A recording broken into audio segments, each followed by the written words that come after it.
2:47 a.m., early autumn.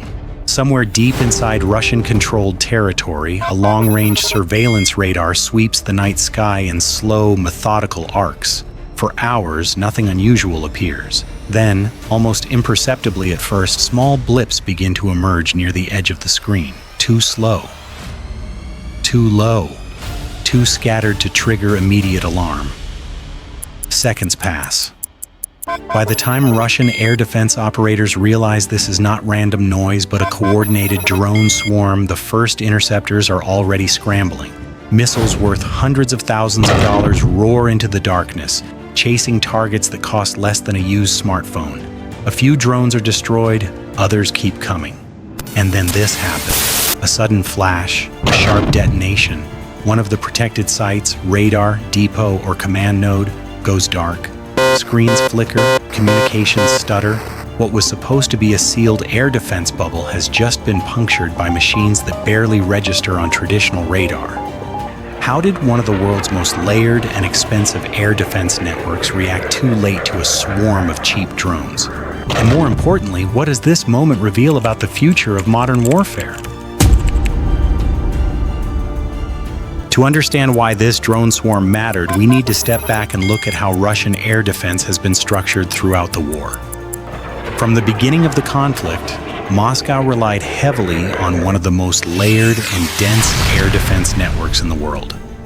Systems like S-400, Buk and M3, Tor M2, and Panzer S-1 were designed to work together, long range, medium range, and point defense forming a protective dome over critical assets. On paper, this architecture is formidable. It was built to counter fast, high-altitude threats, cruise missiles, ballistic missiles, and combat aircraft. But as the war evolved, the nature of the threat changed faster than the doctrine designed to stop it. Over the past year, Ukraine has steadily shifted toward deep strike UAV operations. These were not intended to defeat Russian air defense head-on, but to stretch it thin. Oil depots, air bases, logistics hubs, radar stations, even targets hundreds of kilometers from the front line suddenly required protection. Every successful drone strike forced Russia to redeploy another battery, another radar, another crew. The problem was scale. Russia's territory and the occupied zones it controls are vast. No air defense network, no matter how advanced, can be everywhere at once. As coverage expanded, density declined. Reaction times grew longer. Coordination between sensors, shooters, and command posts became more complex under constant pressure. At the same time, Ukrainian drone tactics evolved. Instead of single UAVs probing defenses, attacks increasingly came in clusters, exploiting gaps between radar coverage zones and targeting the seams of the system rather than its strongest points. Low-altitude, slow-speed, and unconventional flight paths turned many of the air defense system's traditional advantages into liabilities. This particular night was not an anomaly. It was the result of months of incremental adaptation, one side, refining a low-cost asymmetric tool, the other struggling to defend everything at once. The drone swarm did not challenge Russian air defense where it was strongest. It challenged it where it was stretched. This strike did not begin in the air. It began weeks earlier, quietly, with information. Before a single drone was launched, Ukrainian planners focused on understanding how Russian air defense actually functioned in the target area, not how it was supposed to function on paper. Open-source intelligence played a key role. Satellite imagery revealed recurring radar activation patterns. Social media posts, local footage, and even civilian air raid alerts helped map where air defense systems were concentrated and where coverage thinned out. Reconnaissance UAVs followed. Small, unarmed drones were sent first not to strike, but to observe. Some deliberately exposed themselves, triggering radar responses and missile launches. Each interception provided data reaction time, engagement range, and which systems were active. Every launch burned expensive ammunition and revealed another piece of the defensive puzzle. Weather was part of the calculation. Low cloud cover, light fog, and cooler night air reduced visual detection and complicated infrared tracking. Wind speed and direction were measured to optimize low-altitude flight profiles. The goal was not stealth in the traditional sense, but ambiguity to look like clutter until it was too late. The drones themselves were prepared with different roles in mind.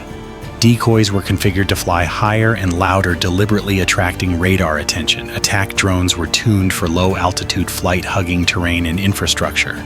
Some carried simple payloads, others were designed to crash directly into sensitive components such as antennas or power units. This was not a mass launch from a single point. Drones were deployed in staggered waves from different directions at slightly different speeds. The intent was to overload the decision-making process inside Russian command and control nodes. Operators would be forced to prioritize, often with incomplete information, while screens filled with contacts that looked similar but demanded different responses. On the ground, the human element mattered just as much. Engineers worked through the night, assembling airframes, checking batteries, and testing communications links. Operators rehearsed routes repeatedly, knowing that once airborne, there would be no second chance. Every drone lost was acceptable as long as enough got through. By the time the first radar blips appeared, the real work had already been done. The swarm was not improvisation. It was the final step of a carefully engineered trap. The first wave appeared just after the radar shift change. High above the terrain, a handful of drones crossed into detection range, flying higher than the rest and emitting stronger electronic signatures. On Russian radar screens, they looked like small, slow-moving targets, unusual but not immediately alarming. Air defense crews had seen this before. Single drones, harassment flights, probes, missiles were authorized, interceptors lifted off, streaking into the night and destroying several of the leading targets. From the outside, the system appeared to be working. The engagement was logged as a success. But inside the command center, something more troubling began to unfold. As operators focused on the first contacts, new blips emerged lower, closer, and from unexpected bearings. These drones were flying just meters above the ground, exploiting terrain, buildings, and tree lines. Their radar cross-sections were tiny. Their speeds were irregular. Some briefly disappeared from screens, only to reappear seconds later inside defended zones. Confusion replaced routine. Air defense crews had seconds to decide whether each contact was real decoy or electronic clutter. Engagement rules designed to prevent friendly fire incidents and ammunition waste slowed the response. Commands moved up the chain. Confirmation was requested. By the time clearance was given, several drones had already passed the most effective engagement envelopes. Panzer and Tor systems opened fire at close range. Tracers carved arcs into the darkness. Cannon fire shredded a few drones mid-air, but every shot revealed the firing unit's position. Meanwhile, the swarm continued to fragment and reform, approaching from multiple angles, never presenting a single clean target set. Inside the defended site, warning indicators multiplied. Power fluctuations were detected. Communications channels grew saturated as units reported contacts faster than they could be resolved. The air defense network, built to track and destroy a limited number of high-value threats, was now facing dozens of low-cost targets simultaneously. Then the timing converged. Several drones arrived almost at once, not in a tight cluster, but staggered by seconds. One impacted near a radar installation, another struck a support structure, a third detonated close enough to sever power lines feeding the site. The explosions were not massive, but they were precise. Screens went dark, data feeds dropped, backup systems struggled to take over. From the outside, the effect was immediate. A section of the air defense coverage collapsed, not permanently, but long enough to matter. Additional drones exploited the gap, passing through an area that moments earlier had been considered protected. By the time the situation stabilized, the swarm was already dispersing. Some drones had been destroyed, others had failed or crashed, but enough had reached their objectives to prove the point. This was not about total destruction. It was about timing overload and forcing a technologically superior system to make too many decisions too quickly with imperfect information. The air defense had reacted, but it had reacted too late.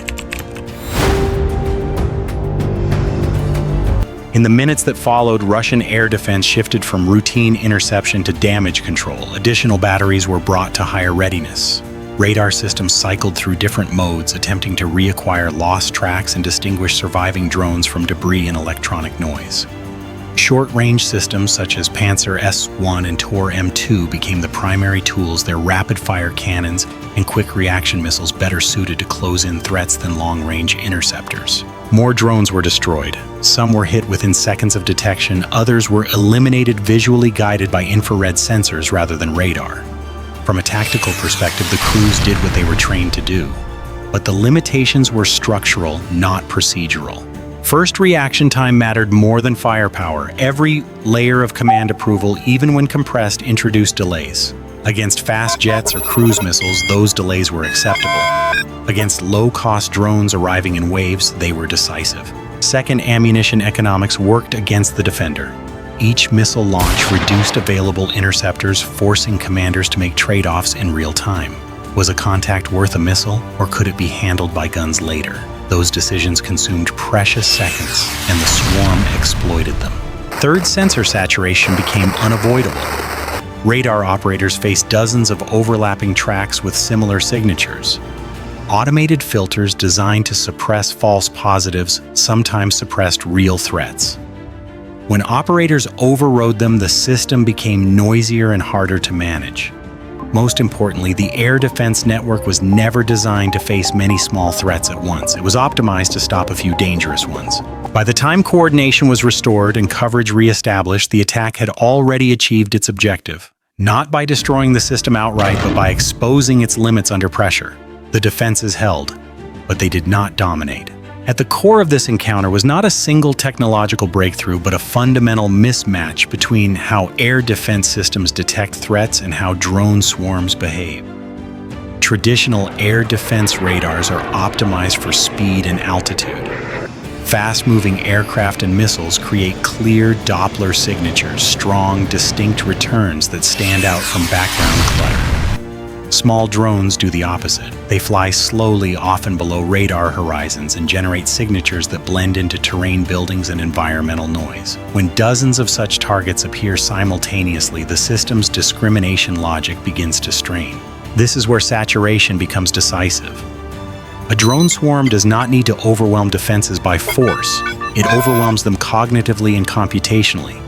Each additional contact increases the burden on sensors, data links, and human operators. Automated filters must decide what to display. Command systems must prioritize which targets deserve immediate action. Every layer introduces latency, and latency is lethal in a swarm scenario. Cost asymmetry amplifies the problem. An interceptor missile can cost hundreds of thousands of dollars. A drone may cost a few hundred. Even if the defender achieves a favorable exchange ratio tactically, the strategic math remains unfavorable. Over time, the defender either expends expensive munitions or accepts risk.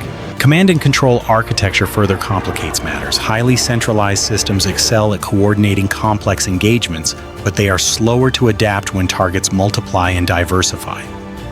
Decentralized, low-cost attackers exploit this by forcing defenders to make rapid decisions with incomplete information. Finally, drone swarms are inherently adaptable. Routes can change mid-flight, targets can be reassigned, even failures contribute data for the next attack. Every interception teaches the attacker something. Every defense reveals another pattern. This does not mean air defense is obsolete. It means its dominance is conditional. Against a small number of high-value threats, it remains powerful. Against many low-cost, low-signature systems acting together, its advantages erode quickly. What happened that night was not a failure of technology. It was a preview of how future conflicts may challenge even the most advanced defenses.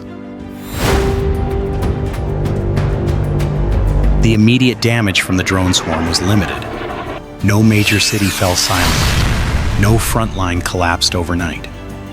Yet strategically, the impact was far greater than the physical effects suggested.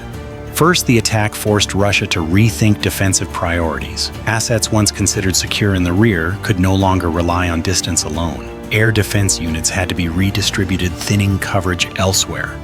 Every radar relocated to protect a depot or base was one less system available to shield frontline forces or critical infrastructure. Second, the psychological effect was undeniable. Drone swarms create uncertainty rather than decisive destruction. Operators knew the next attack might come from a different direction at a different altitude with different signatures. This persistent ambiguity increased fatigue and reduced confidence in static defenses. Over time, that pressure matters. Third, the implications extended well beyond this conflict. Military planners worldwide were watching closely. If a state with one of the largest and most sophisticated air defense networks could be disrupted by low-cost drones, then no country could assume immunity. The lesson was not about Russia alone, it was about the vulnerability of fixed defenses in a world of cheap autonomous systems. All of this raised uncomfortable questions. How much defense is enough when attackers can scale cheaply? Should resources be invested in more interceptors or in smarter detection and decentralized response? And how do militaries balance protection against the economic reality of asymmetric warfare? The drone swarm did not rewrite the rules of war in a single night, but it accelerated a shift already underway, one where flexibility and adaptation matter as much as hardware. The consequences of that shift are only beginning to unfold. What unfolded that night was not simply another exchange of fire in a long war. It was a moment of clarity. The drone swarm did not defeat Russian air defense through superior technology or overwhelming force. It succeeded by exploiting timescale and cost. A system built to intercept fast, high-value threats was forced to confront dozens of small, imperfect machines arriving almost simultaneously, each one demanding attention, resources, and decisions. In that environment, reacting slightly too late was enough. This encounter highlights a broader truth about modern warfare. Power no longer comes only from owning the most advanced systems, but from understanding how and when to use them and how to challenge them creatively. Innovation, adaptability, and strategic patience can offset enormous disparities in budget and hardware. For defenders, the lesson is sobering. Air defense remains essential, but it cannot rely solely on traditional layers and centralized control. Faster decision-making, better low-altitude detection, and more economical countermeasures will be necessary as a drone technology continues to spread. For attackers, the message is equally clear. Precision matters less than persistence. Even limited success repeated over time can reshape how an adversary deploys and thinks about defense. And for the rest of the world, this event serves as a warning. The tools used here are not exotic. They are accessible, replicable, and evolving rapidly. The question is no longer whether drone swarms will influence future conflicts, but how prepared nations are to confront them. Understanding these moments is the first step toward anticipating what comes next. Thanks for watching. Bye for now.